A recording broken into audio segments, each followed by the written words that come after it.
함께 신앙 고백합니다. 전능하사 천지를 만드신 하나님 아버지를 내가 믿사오며 그 외아들 우리 주 예수 그리스도를 믿사오니 이는 성령으로 잉태하사 동정녀 마리아에게 나시고 본디오 빌라도에게 고난을 받으사 십자가에 못 박혀 죽으시고 장사한 지 사흘 만에 죽은 자 가운데서 다시 살아나시며 하늘에 오르사 전능하신 하나님 우편에 앉아 계시다가 저리로서 산 자와 죽은 자를 심판하러 오시리라. 성령을 믿사오며 거룩한 공예와 성도가 서로 교통하는 것과 죄를 사하여 주시는 것과 몸이 다시 사는 것과 영원히 사는 것을 믿사옵나이다. 아멘.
제16장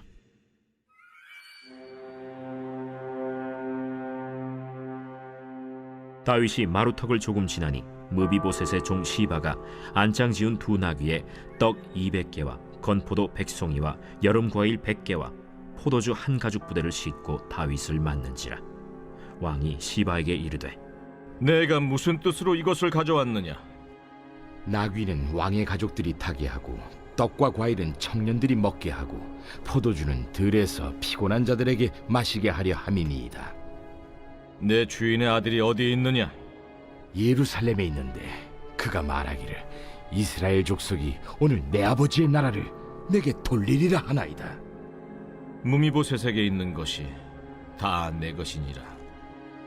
내가 절하나이다. 내 주 왕이여, 내가 왕 앞에서 은혜를 입게 하옵소서. 다윗 왕이 바후림에 이름에 거기서 사울의 친족 한 사람이 나오니 게라의 아들이요 이름은 시므이라. 그가 나오면서 계속하여 저주하고 또 다윗과 다윗 왕의 모든 신하들을 향하여 돌을 던지니 그때 모든 백성과 용사들은 다 왕의 좌우에 있었더라. 시므이가 저주하는 가운데 이와 같이 말하니라.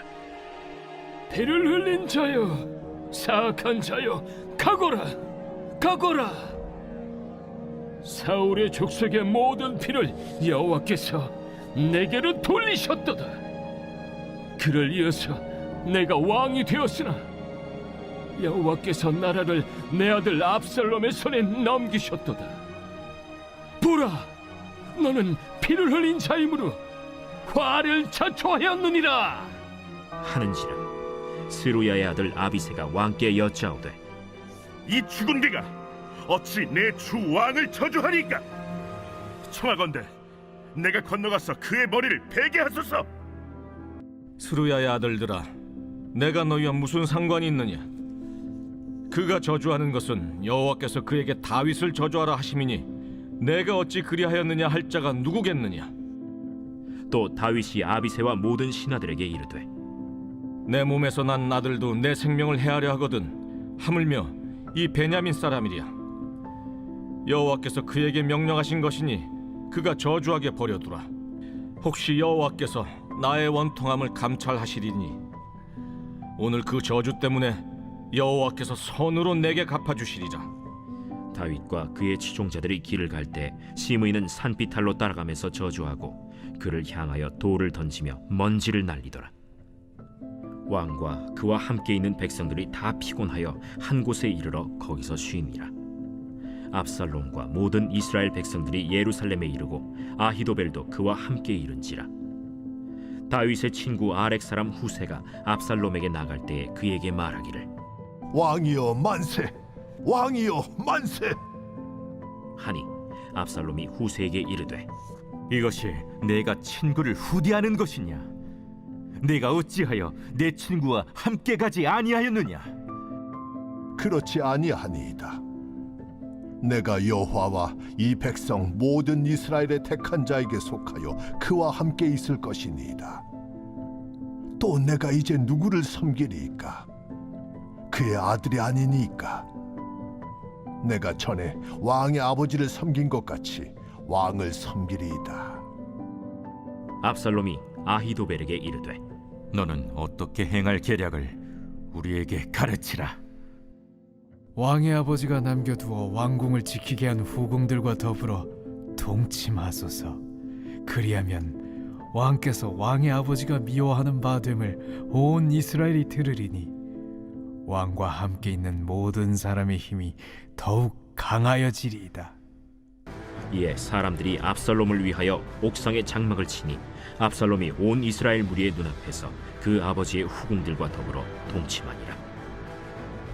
그때 아히도벨이 베푸는 계략은 사람이 하나님께 물어서 받은 말씀과 같은 것이라. 아히도벨의 모든 계략은 다윗에게나 압살롬에게나 그와 같이 여겨졌더라. 안녕하세요. 오늘도 말씀과 함께 하루를 시작하신 여러분들 주의 이름으로 축복합니다. 오늘은 다윗이 계속해서 도망하고 있습니다. 다윗이 도망하고 있는 상황 속에서 다윗이 여러 가지 사람들, 여러 상황들을 만나게 되죠. 그런데 오늘 읽은 그 본문 전체에서 가장 인상적인 사건이 하나 있다면 그것은 베냐민 지파에서 사울의 친족이었던 시므이가 다윗을 저주하고 있는 장면입니다.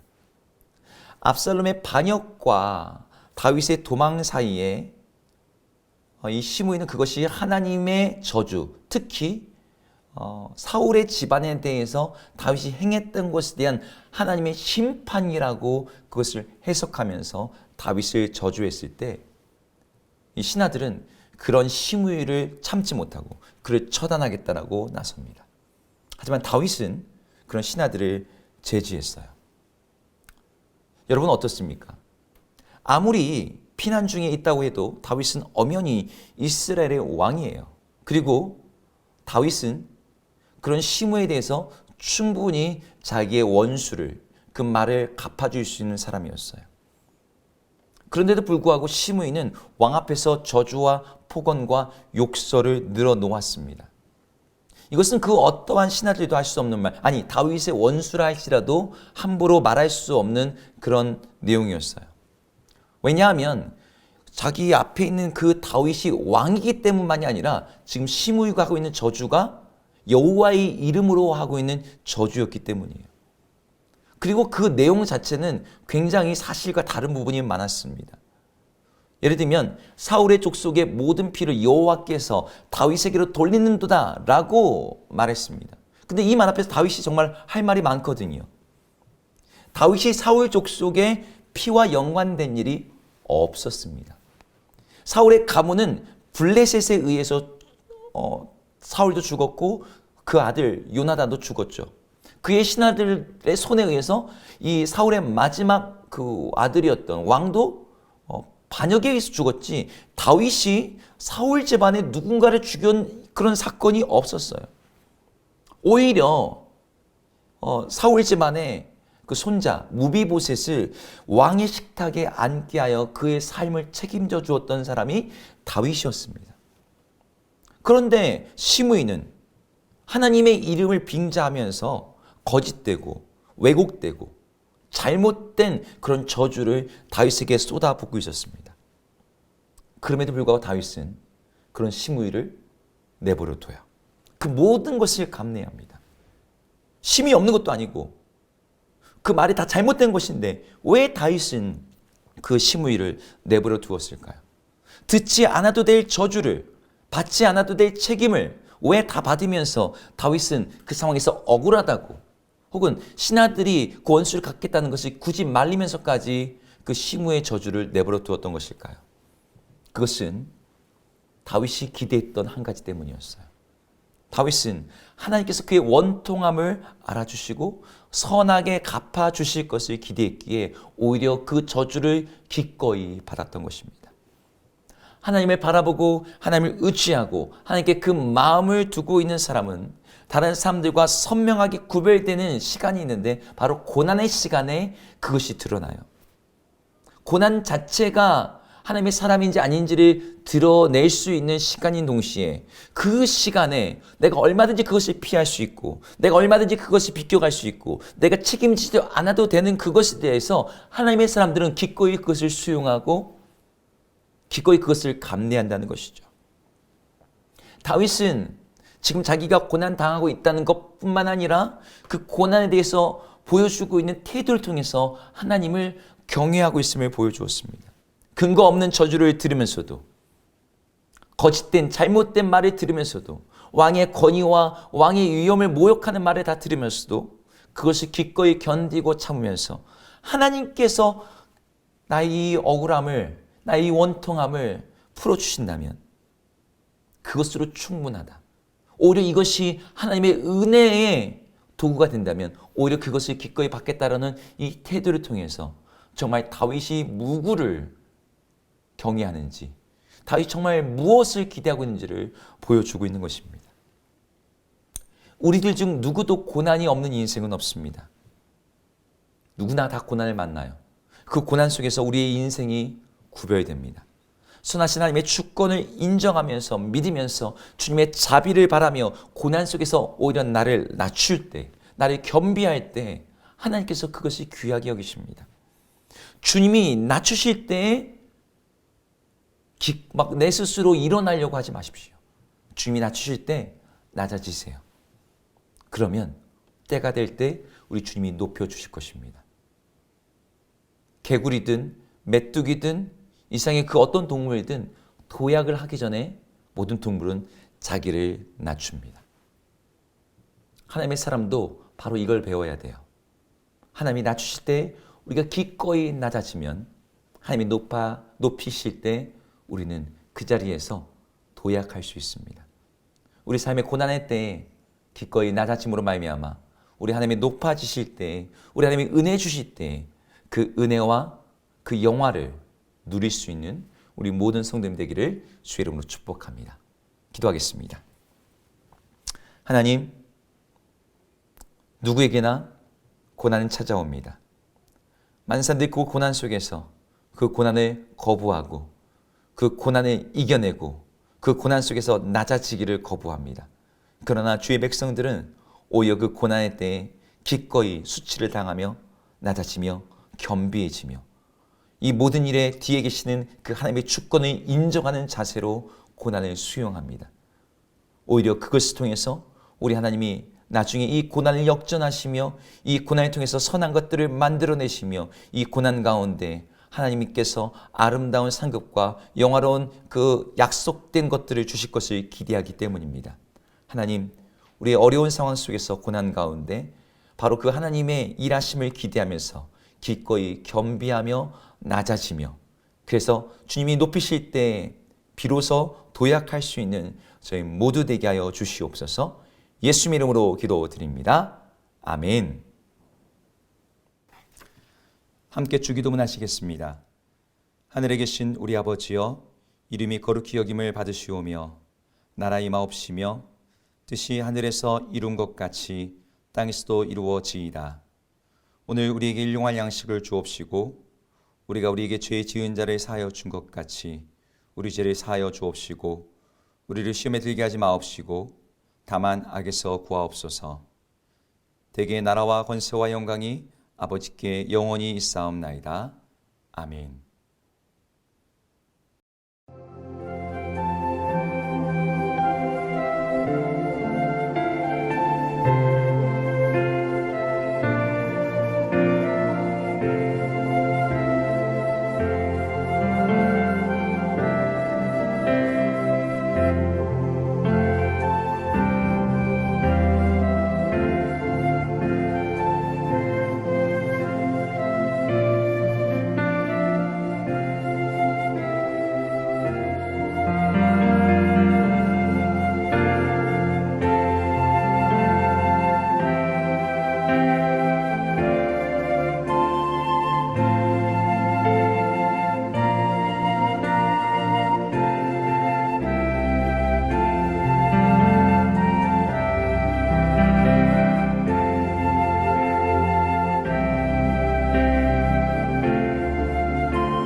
아멘.